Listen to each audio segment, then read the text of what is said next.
તમારું સારું કામ બધાને પસંદ આવે એ જરૂરી નથી. તમારી પ્રગતિ થાય એમાં ઘણા લોકો બીજા જશ લઈ જાય છે. એમાંય પ્રગતિ થાય ત્યારે ત્રણ પ ખબર છે? 3 પ તમારે કાળજી રાખવી.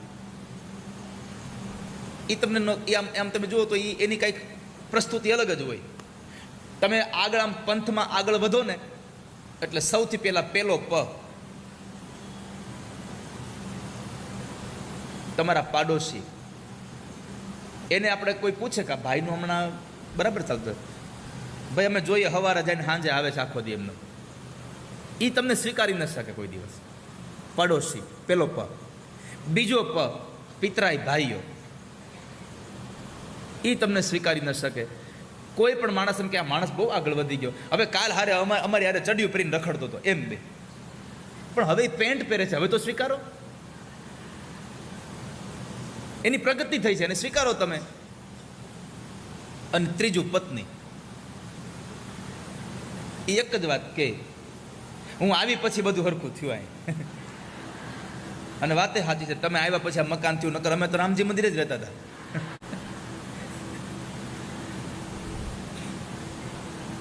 આ 3ને જશ જોતો હોય, બીજા કાંઈ નહીં.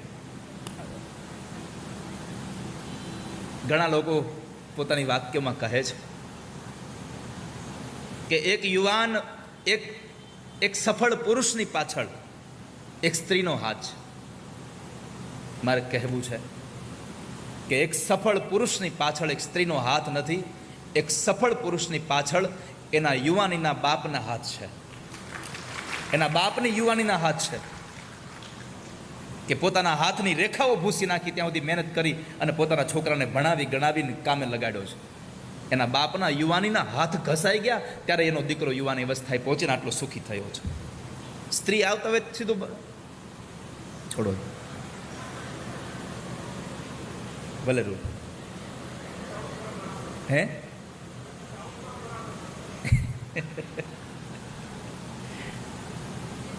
તો મૂળ મારો કહેવાનો મતલબ એ છે વાલા સ્વજનો કે આ સંસારમાં ભગવાન જેવા ભગવાનનો વિરોધ થયો તો આપણો વિરોધ થાય એમાં નવાઈ નથી. પણ ભગવાને વિરોધ થયો છતાં પણ કોઈ દિવસ એણે પોતાનું કર્મ બંધ નથી કર્યું. એમ તમારું કામ કરતા રહેજો, સત્કર્મ કરતા રહો. ગમે તેટલો વિરોધ થાય પણ તમારું સત્કર્મ બંધ ન કરશો કોઈ દિવસ. સત્કર્મ કાયમ કરતા રહો. અંતે ભગવાને સાવધાન કર્યો. બીજી વાત, ભગવાન પાસેથી કેટલું શીખા જેવું છે. ભગવાનનો વિરોધ કરતો તો, ભગવાનને મન ફાવે એમ ગાળો દેતો તો. ભગવાને ખાલી એટલું કીધું કે શિશુપાલ સાંભળ, મેં મારા ફૈબાને વચન આપ્યું છે કે 100 ગાળ દઈશ ત્યાં સુધી માફ કરીશ, પછી નહીં, પછી મારી દઈશ. ભગવાને આપણને સમજાવ્યું તમારો વિરોધ કરે એને 1-2 વાર માફ નહીં કરવાના. કેટલી વાર જવા દેવાનો? 100 વાર. અને એ ટોટલ 100 વખત નહીં હો, દિવસમાં 100 વખત. એક દિવસમાં 100 વખત તમારો અપરાધ કરે તો એને જવા દેવા, પણ એક દિવસમાં 100 વખત કરતા વધારે કરે ને પછી સમજે નહીં, પછી ભગવાને સુદર્શન ચક્ર ચડાવ્યું, ભરી સભામાં મસ્તક કાપીને. અને ભરી સભામાં મસ્તક કાપ્યું, ભગવાનના હાથમાં રક્ત નીકળ્યું. દ્રૌપદીજીએ પોતાની સાડીમાંથી એક છેડામાંથી કાઢી અને ત્યાં આગળ ને વીંટું આંગળીમાં. અને પછી ભગવાને એ દ્રૌપદીના ચીર પૂર્યા છે. ત્યારે વચન આપ્યું હતું કે તારા આ સાડીના ટુકડાનો હિસાબ જ્યારે ચૂકવવો પડશે ત્યારે હું પાછો નહીં પડું. ભગવાને એ સાડીનો હિસાબ ચૂકવો, ભગવાને એ લીરામાં. અને આમ પણ પરમાત્મા બધાનું કામ સંપન્ન કરે છે. પરમાત્માએ કોના કામ અધૂરા રાખ્યા? દ્રૌપદીના ચીર પૂર્યા, નરસૈયાના બાપનું શ્રાદ્ધ કરાવ્યું, કુંવરબાઈનું મામેર કરાવ્યું, શામળિયાના લગ્ન કરાવ્યા, જેલમાં હાર પહેરાવ્યો. કઈ ઓછી ભગવાનની કૃપા છે? પણ એ બધાના કામ થયા એની પાછળનું મૂળ કારણ છે એ બધાને ભગવાનમાં પૂર્ણ શ્રદ્ધા હતી, પૂર્ણ ભરોસો હતો. દ્રઢ ચરણન કેરો ભરોસો. પરમાત્માના ચરણારવિંદમાં દ્રઢ ભરોસો હતો એને. એટલા માટે એ બધાના કામ પૂરા થયા છે. અને આમ પણ તમે જુઓ તો પુનઃ એક વખત મને આજે સ્મૃતિ થઈ રહી છે, બોરસદના એક ભાઈ લેખક ગુણવંતભાઈ, એના શબ્દો છે, બહુ સરસ શબ્દો લખ્યા છે એમણે, કે ચીથરું બાંધે અને ચીર પૂરી આપે. ચીથરું બાંધે અને ચીર પૂરી આપે, આનાથી વધારે હરી બીજી શું બાહેંધરી આપે. એક નાનું એવું તું ચીથરું બાંધી દે અને છતાં દ્રૌપદીના ચીર પૂરી દે, તો હવે આનાથી વધારે તો આપણને કેટલી બાહેંધરી આપે. પણ છતાંય આપણને દ્રૌપદીના ચીર પૂર્યા એમાં બરાબર દેખાય છે, પણ આપણું કામ થાય કે નહીં થાય એમાં હજી અસમંજસ લાગે છે. એ અસમંજસ એટલા માટે છે કે તમને ભરોસો તમારી જાત ઉપર છે, અવિશ્વાસ ભગવાનમાં છે. અવિશ્વાસ તમારી જાત ઉપર રાખો અને ભરોસો ઠાકોરજીમાં રાખો, તમારું કામ અધૂરું ન રહે કોઈ દિવસ.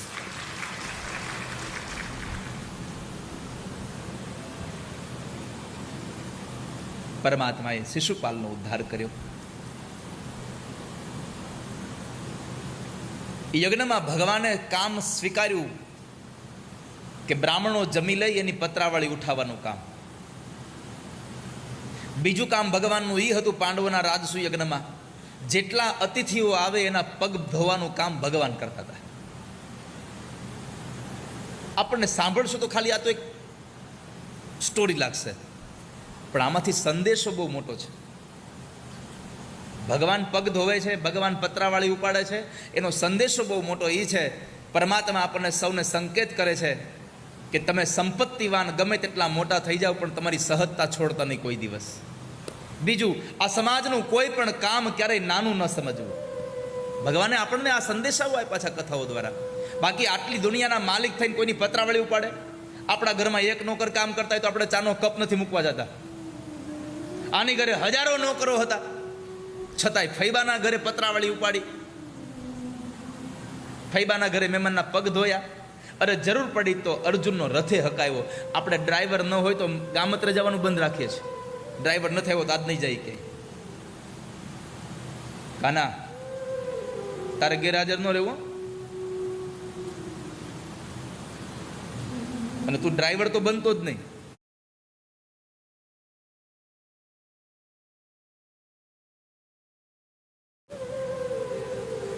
હે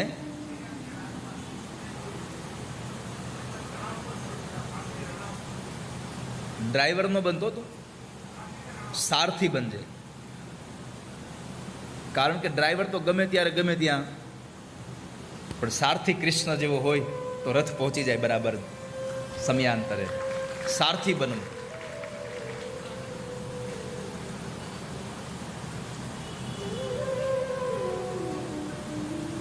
કારણ કે ગાડી કેટલી મોંઘી છે ને એના ઉપર મજાર નથી, સારથી કેટલો સારો છે એના ઉપર આધાર છે. નહીં તો ગાડી હારામાં હારી લઈને જતા હોય અને સારથી તાણે બ્રેક નો મારે બાજુમાં બેઠો બેઠો ઈ પગ ભરાવતો હોય, હવે ઊભી રહી તો સારું, હવે ઊભી રહી તો સારું.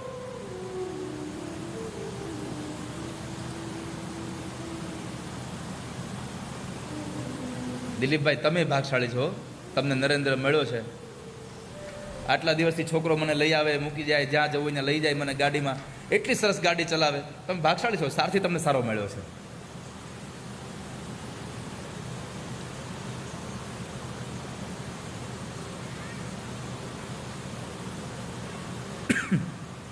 તો પરમાત્માએ રથ પણ ચલાવ્યો અને આપણને બતાવ્યું કે આટલી સંપત્તિ હોવા છતાં પણ સંબંધમાં કોઈના માટે કામ કરવું પડે તો પ્રેમમાં સારથી પણ બની જવા હું તૈયાર છું. પરમાત્મા પ્રેમને વશ, ભગવાન સારથી બન્યા છે. પ્રેમને વશ થઈ વાલો સાચવે સૌનું ટાણું. ભગવાન હવનો સમય સાચવી લે છે. પરમાત્માએ પોતાના પત્નીઓ પાસે યજ્ઞશાળાની સફાઈ કામ કરાવી છે. યજ્ઞમાં ખાલી આહુતિ દેવા બેસે એ જ આપણી સેવા નથી, એ જ આપણે યજ્ઞ નથી. પણ આવો માંડવો બંધાયો હોય, આ માંડવા બાંધવામાં પૈસા ન આપીએ, મંદિરો બંધાય, મંદિરો બાંધવામાં પૈસા ન આપીએ તો કાંઈ નહીં, પણ મંદિરો બંધાઈ ગયા પછી એની ચોખાઈ કરવા ખાલી જાશું ને તોય ઠાકોરજી તમારી સેવા સ્વીકારી લેશે. મંદિરોની સફાઈ કરો. અને આમ પણ મેં ઘણી વાર કહ્યું છે કે ઠાકોરજીને બુહારીની સેવા બહુ વાલી છે. રોજ તમારા ઘરમાં જેમ કચરા પોતા કરો છો એમ અઠવાડિયે કે 15 દિવસે તમારા બાજુમાં જે તમારા ઘરની નજીકમાં જે મંદિર છે ત્યાં એકાદ વખત કચરા પોતા કરવા જાઓ, સેવા કરવા જાઓ. ગામના રામજી મંદિરે સેવા પૂજા કરો. જેમ દિવાળીએ તમારા ઘરમાં ધૂંજાળા કરો છો એમ દિવાળી તો ઠાકોરને મંદિરે આવે છે. તો એવું ન કહેવું જોઈએ કે ત્યાં તો પૂજારી કરાવી નાખશે, એને બધાને જ કામ હોય પૂછે ને. પણ ગામના 5, 10, 15 બહેનો ભેગા મળીને દિવાળીએ ઠાકોરજીના મંદિરમાં આપણે ધૂંજાળા કરવા જવા જોઈએ. ઠાકોરજીની જન્માષ્ટમીનો પ્રસંગ આવે તો એ ઉત્સવમાં આપણે જવું જોઈએ મંદિરની સફાઈ કરવા માટે. આ બધી નાની નાની સેવાઓ આપણને જીવનમાં કામ બહુ આપે છે.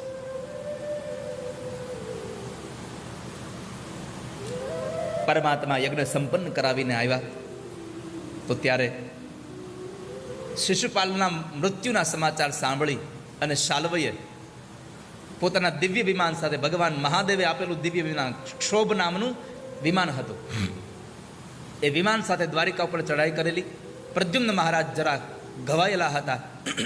ભગવાને આવી યુદ્ધનો દોર પોતાના હાથમાં લઈ અને ભગવાને શાલ્વને એના વિમાનનો નાશ કર્યો. શાલ્વનો નાશ થયો એ સમાચાર સાંભળી દંતવક્રને વિદુરથ આવ્યા. ભગવાને એનો પણ ઉદ્ધાર કર્યો. તો શિશુપાલ અને દંતવક્ર બે મરાયા. એટલે ભગવાનના 2 દ્વારપાળો જય અને વિજયનો 3જો જન્મ સમાપન થયો અને ભગવાનના ધામમાં ગયા. એ કથા બતાવી. પરમાત્માની એ દિવ્ય કથાઓ ચાલતી હતી. સમય ઘણો વ્યતીત થયો અને એમાં પાંડવો અને કૌરવો બંને જણા જુગાર રમ્યા. પાંડવો હારી ગયા એટલે 12 વર્ષનો વનવાસ અને 13મું વર્ષ ગુપ્તવાસ મળ્યો. એમાં 13 વર્ષનો આ સમય સમાપન થયા પછી પણ કૌરવો પાંડવોને ભાગ દેવા તૈયાર ન થયા અને યુદ્ધ નિર્માણ થયું. એ યુદ્ધમાં પાંડવોના પક્ષમાં ભગવાન કૃષ્ણ ગયા અને દાઉ દાદાએ ભગવાન કૃષ્ણ પ્રશ્ન કર્યો, કનૈયા, મને ચિંતા બહુ સતાવે છે. ભગવાને પૂછ્યું, બોલો શું થયું મોટા ભાઈ, શેની ચિંતા છે? તો કહે છે, મને ચિંતા એક જ વાતની છે કે આ સંસારમાં આ યુદ્ધ થશે હમણાં કૌરવો અને પાંડવોનું. આ યુદ્ધની અંદર હું કોના પક્ષમાં જાઉં? જો પાંડવોના પક્ષમાં જાઉં તો એક તો વેવાઈના નાતે અને એક મારા શિષ્યના નાતે દુર્યોધનને ખોટું લાગે. તું તો પાંડવોના પક્ષમાં છો જ. ભગવાને કીધું, હા બરાબર છે. કારણ કે દુર્યોધન ગદાનો યુદ્ધનું શીખવાનું કોઈ પાસે હોય તો એ દાદા બલરામ દાદા, દાઉ દાદા પાસે શીખ્યો હતો. એનો શિષ્ય છે. ગદા યુદ્ધ એની પાસે શીખેલો. એટલે દાઉ દાદાએ કહ્યું કે એ મારો એક નાતે મારો શિષ્ય છે અને આપણા સંબંધી છે, આપણા વેવાઈ છે. કારણ કે દુર્યોધનની પુત્રી લક્ષ્મણના લગ્ન સાંબ સાથે થયા હતા. પણ જો હું દુર્યોધનના પક્ષમાં જાઉં તો અહીંયા ફૈબાના છોકરાઓને ખોટું લાગી જાય તો શું કરું?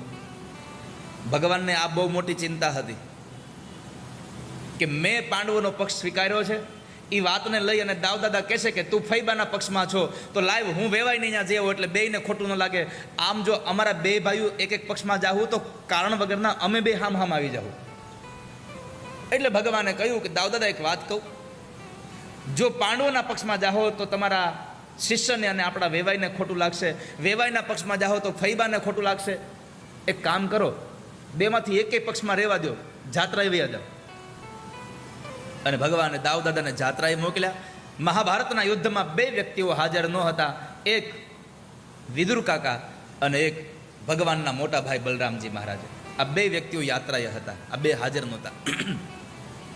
ભગવાન એને યાત્રાએ મોકલ્યા. આવી દિવ્ય કથાઓનો જ્યારે પ્રવાહ ચાલી રહ્યો હતો ત્યારે પરીક્ષિત રાજાએ 2 હાથ જોડી અને ભગવાન સુખદેવજી મહારાજને પ્રશ્ન કર્યો, બાપજી, આ દિવ્ય કથાઓ સાંભળતા સાંભળતા મને એક સ્મૃતિ થઈ આવે છે.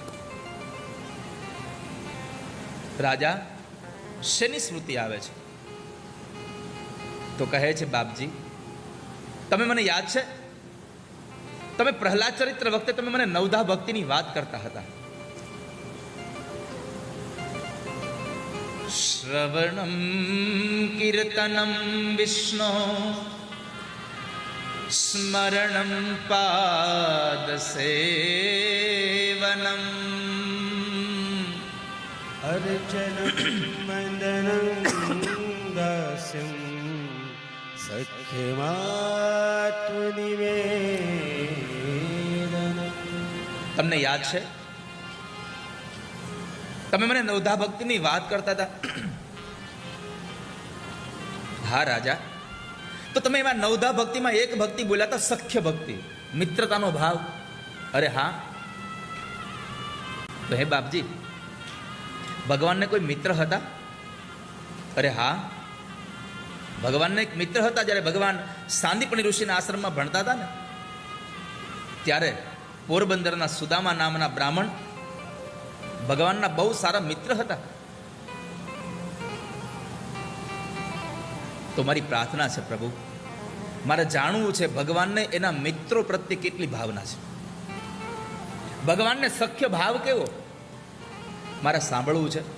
કૃપા કરીને નાથ સંભળાવો ને મને.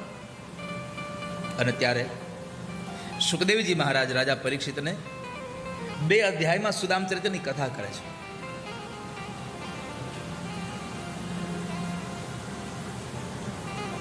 સાંભળો રાજા. કૃષ્ણસ્યાસીત સખા કશ્ચિત બ્રાહ્મણો બ્રહ્મવિત્તમઃ વિરક્ત ઇન્દ્રિયાર્થેષુ પ્રશાંતાત્મા જીતેન્દ્રિય. રાજા,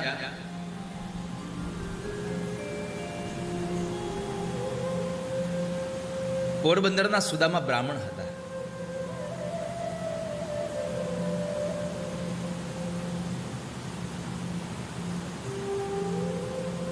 રહેવા ઝૂંપડું નથી,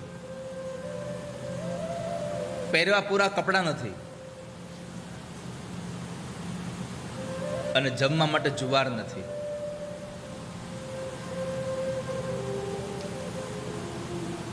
સ્થિતિ બહુ દયનીય છે. પણ કૃષ્ણ જેના મિત્ર છે,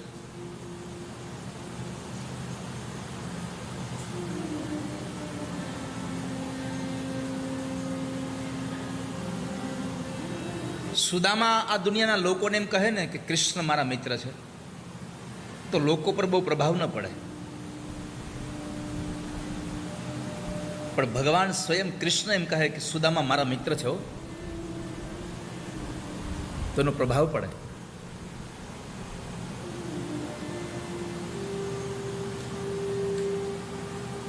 કૃષ્ણના જેવો મિત્ર છે. કૃષ્ણસ્યાસીત સખા કશ્ચિત, કૃષ્ણ જેના મિત્ર છે. અને બ્રાહ્મણોનું ધન જેની પાસે છે. બ્રાહ્મણોનું ધન કયું? બ્રહ્મને જાણવાનું એ બ્રાહ્મણોનું ધન છે. વેદ અને શાસ્ત્રોનું જ્ઞાન એ બ્રાહ્મણોનું સાચું ધન છે.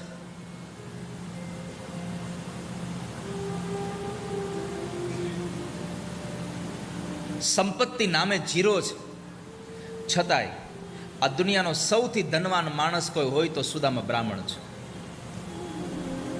કારણ દુનિયાના લોકોને ભગવાને અઢળક સંપત્તિ આપ્યા પછી પણ મંદિરમાં જઈને આપણે કઈ ભગવાન હજી આનું આમ કરજો, હજી આનું આમ કરજો, હજી આનું આમ કરજો, આપણે માગ્યા વગર નથી રહી શકતા. અને સુદામા પાસે જમવા જુવાર નહોતી, છતાં કોઈ દિવસ એને કોઈની પાસે હાથ લાંબો ન કર્યો. અયાચક વ્રત લઈને બેઠા છે. દુનિયાનું સૌથી મોટું વ્રત છે અયાચક વ્રત. મરું પણ માગું નહીં કોઈ પાસે ક્યારેય. 2 હાથવાળા મનુષ્ય પાસે તો ન માગું, પણ 1000 હાથવાળા ભગવાન પાસે ન માગું.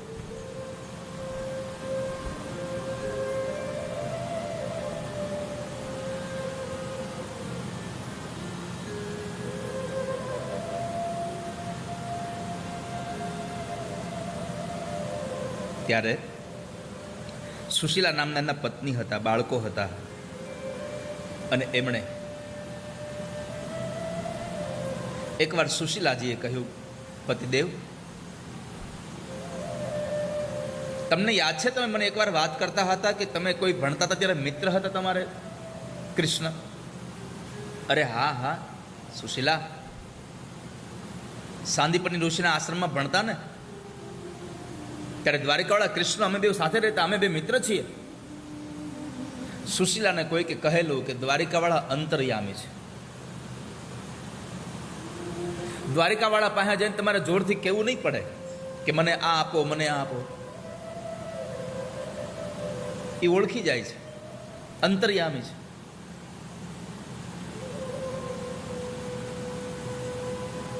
મારા મિત્ર છે તો જાઓ ને તમારા મિત્રને મળી આવો ને. એવું નથી તમે માગી આવો, એમ તમે મળી આવો ને. સુદામા કહે છે, અરે સુશીલા, તમને તો ખબર છે કે મારે અયાચક વ્રત છે, હું મરું પણ માગું નહીં કોઈ પાસે ક્યારેય. હું તમને માગવા નથી કહેતી, હું તો દ્વારિકાવાળાના દર્શન થશે ને તમારા મિત્રની સાથે તમને મુલાકાત થશે એટલા માટે કહું છું. સુદામાએ વિચાર કર્યો કે વાત તો સાચી છે, અને આમ પણ લગ્ન થયાના આટલા વર્ષો વીતી ગયા હોય, મારી પાસે ક્યારેય માગ્યું નથી કશું, આજ પહેલી વાર કશું માગે છે.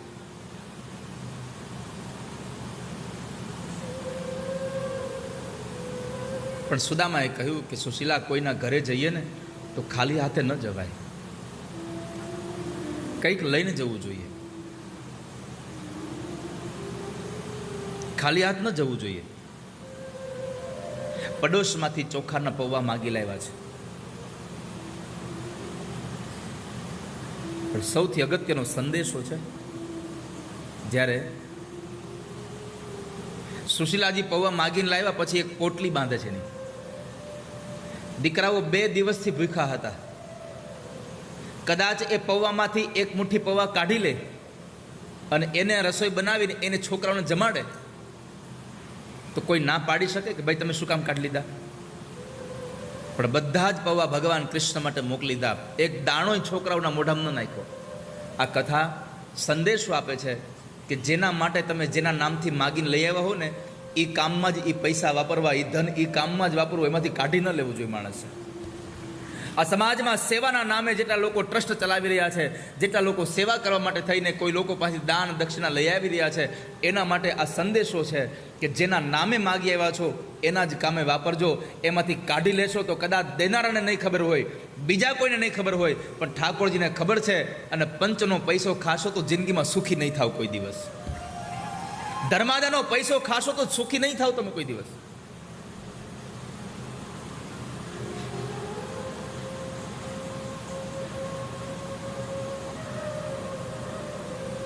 સુશીલાએ બધા જ પૌવા બાંધી દીધા.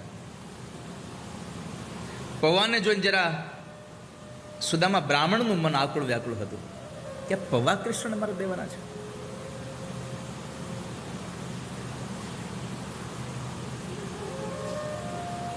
સુશીલાજી ઓળખી ગયા એટલે સામેથી કીધું, સાંભળો, આ પૌવા દેવામાં તમને શરમ આવે ને તો કૃષ્ણને કહેજો તારા ભાભીએ તારા માટે કંઈક મોકલાવ્યું છે. પોતાના પતિના ચહેરા ઉપરની રેખાઓને જોઈને પોતાના પતિની દશા સમજી જાય તો સમજવું હું સાચી પત્ની છું એની. આર્ય નારી એ જ સાચી છે જે પોતાના પતિના ખરાબ સમયને પણ કીધા વગર ઓળખી જાય.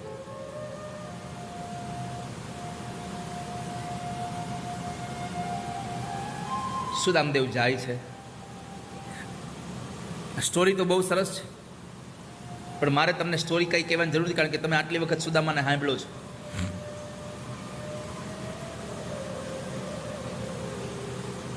પણ એમાંથી નીકળતા 2 સંદેશાઓ ખાલી મારે તમને કહેવા છે. સુદામા જાય છે, માર્ગમાં સૂઈ ગયા, ગરુડે દ્વારકા પહોંચાડ્યા, દ્વારપાળો રોકે છે.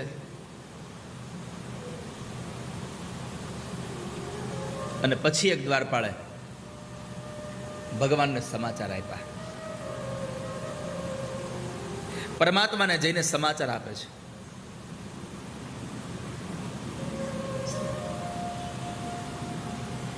કે પ્રભુ, દરવાજે કોઈ ભૂદેવ આવ્યા છે. ભગવાન તો બપોરે જમીને પ્રસાદ લઈને ઝૂલામાં ઝૂલી રહ્યા હતા. અષ્ટપટરાણીઓ ચમર ઢોળે છે. માં રૂકમણી ભગવાનને પાનનું બીડલું આપે છે, પણ એમાં તમાકુ નથી. પાનનું બીડલું આપ્યું. ભગવાન પાનનું બીડલું ખાતા હતા. અત્યારે પણ તમે જુઓ, હવેલીમાં ભગવાન હોય અથવા તો ઘરમાં ઠાકોરજી લાલનજી બિરાજતા હોય, તો વૈષ્ણવ પરિવાર હોય અને એની સેવા કરતા હોય તો ઠાકોરજીને પાનનું બીડલું તો આપે જ.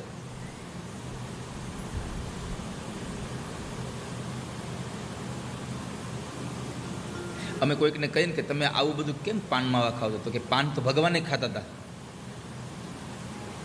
પાન તો ભગવાને ખાતા હતા. આપણને કૃષ્ણની એક બે વાત હારે જ આપણે ખાલી સરખાવવાની આપણને ઈચ્છા થાય, બાકી ક્યાં આપણે સરખાવતા નથી.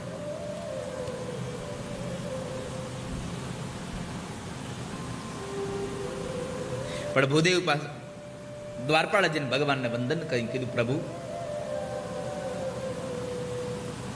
એક ભૂદેવ આવ્યા છે, દુબળું પાતળું શરીર છે, શરીર ઉપર પૂરા કપડાં નથી, સ્થિતિ બરાબર નહીં હોય એવું લાગે છે. ભગવાને કીધું એમાં પૂછવા શું આવવાનું હતું, જાઓ એને જે જોઈતું હોય તે આપી દો.